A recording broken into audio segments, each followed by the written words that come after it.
Forget what you think you know about old, dusty law books. Today, we're actually stepping into an ancient world. We're going to walk its streets, we're going to walk its fields, and we're going to see exactly how its people lived and held each other accountable. This isn't just some list of rules. It's a living blueprint for a society, and we're about to explore it, verse by verse. I know, it sounds like a weird riddle, right? But believe it or not, the answer is woven through this one single chapter.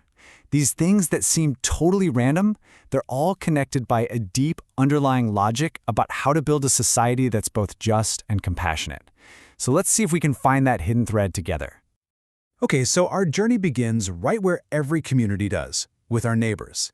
This first set of laws, it's not about big, dramatic courtroom scenes. Nope, it's about the small, everyday things, the acts of integrity and compassion that literally hold a community together. All right, let's start walking. Verse 1.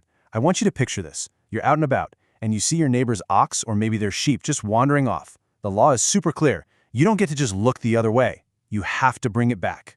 Okay, so verse 2. What if you don't know who the owner is? Or what if they live really far away? The scene shifts. Now you're leading that animal back to your own home. You have to take care of it, feed it like it's yours, until the owner shows up. You become its guardian. And then verse 3 makes it clear. This isn't just about livestock. It applies to everything. You see a really nice cloak lying in the dust, you pick it up, you keep it safe. It's a principle of just radical integrity. What belongs to your neighbor is your responsibility too. Now, let's move to verse 4. Imagine you're on a hot, dusty road and you see a donkey that's collapsed under its heavy load. The owner's there struggling, trying to get it up. This law says you don't just walk by. You have to stop. You have to get in there and help lift it. Can you just picture that? The dust, the straining muscles, the shared effort. See, this isn't just about being a nice person. It's a command to literally step into your neighbor's struggle and share their burden. Community is not a spectator sport. So, verse 5 switches gears a bit. It moves from our actions to something more personal, identity. It flat out forbids men from wearing women's clothing and women from wearing men's. Now, for the ancient Israelites, the distinct roles for men and women were seen as a really important part of a divinely created order. So keeping these visual distinctions, right down to their clothes, was a way of honoring that order and preventing what they saw as confusion, both socially and spiritually. Okay, verses 6 and 7. This one's really interesting. It's such a tender scene. Verse 6, you're walking along, and you happen to find a bird's nest. Maybe it's in a tree, maybe it's on the ground, and inside are little baby birds or eggs, and the mother bird is right there, sitting on them. Verse 7 says you can take the young ones for food, but, and this is a huge but, you must let the mother go free. Picture it. You gently shoo her away, letting her fly off to live and have more offspring. It's this powerful, small lesson in sustainability. It's a reminder that you should never, ever consume the source of your provision. It's a tiny act of mercy that has a real long-term vision. Verse 8 is basically an ancient building code, which is pretty cool. Back then, flat rooftops were like the social hub. It's where you'd hang out, like a patio. So this law commands every single new homeowner to build a parapet, a low wall, a safety rail around their roof. It's all about proactive responsibility. You're not just responsible for what you do, you're responsible for the potential dangers you create. It's a law of foresight, trying to stop a tragedy before it even has a chance to happen. All right, now the laws take a turn. We're shifting from our actions towards other people to a much deeper principle about the very fabric of creation. We're about to see a series of laws that all circle around this one central idea, that there's a natural order to the world, and that order needs to be respected. So, verse 9 takes us out into the vineyard. And the rule is, you are forbidden from planting other kinds of crops in between your rows of grapes. Now, on one level, sure, this is just practical farming. But on a deeper, symbolic level, it's about respecting the distinctiveness of things. It's a constant visual reminder to the Israelites that they are a set-apart people. And that principle of separation should be reflected even in the way they plant their fields. Verse 10 moves us from plants to animals. Picture a team of 2 strong oxen, perfectly mashed, pulling a plow with this steady, even rhythm. Got it? Now, imagine the scene this law forbids. A big, powerful ox yoked together with a smaller, weaker donkey.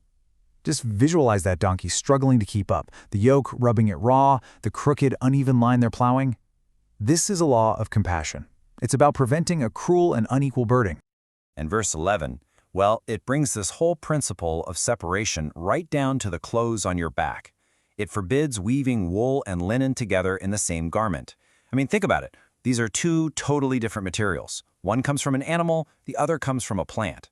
Wearing them unmixed was a constant, physical reminder, something you could literally feel on your skin every single day, that you were meant to live a life of integrity and avoid improper mixtures in all areas of life.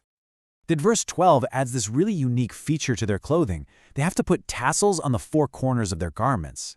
Imagine these things swaying as you walk around. They were designed to be seen, to be a public statement. They were a visual cue, a constant reminder not just to the person wearing them, but to everyone around them of their commitment to follow God's commands. It's literally like wearing your commitment on your sleeve. Okay, take a breath. The tone here is about to shift big time. We're leaving the fields and the homes, and we're entering the city gate. You have to understand, this was their public courtroom, and here, community honor and individual lives are hanging in the balance. So verses 13 through 18, man, they play out just like a tense courtroom drama. It all starts with this devastating accusation in verse 13. A brand new husband publicly shames his wife, claiming she wasn't a virgin when they married.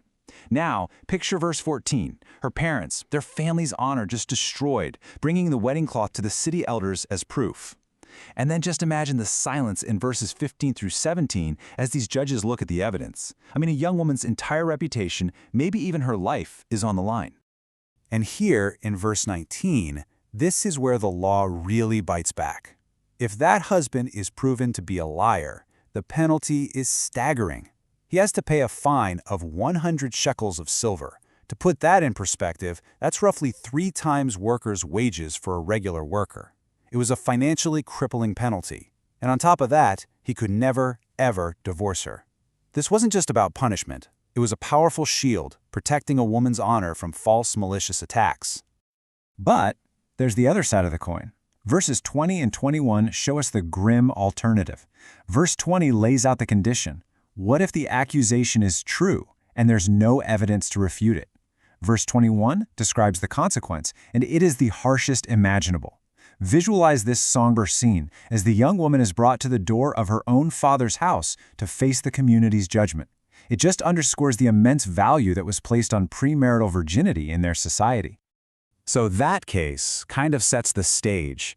The focus now broadens out from just the wedding night to the entire marriage covenant itself, highlighting the incredibly high stakes involved in protecting that bond. Verse 22 is just completely unambiguous. For adultery, the penalty for both the man and the married woman is death. See, in this society, adultery wasn't seen as some private mistake. It was a capital crime. And the reason is they believed it destabilized the entire community by violating sacred promises and messing up lines of inheritance. It was seen as an attack on the very foundation of the family.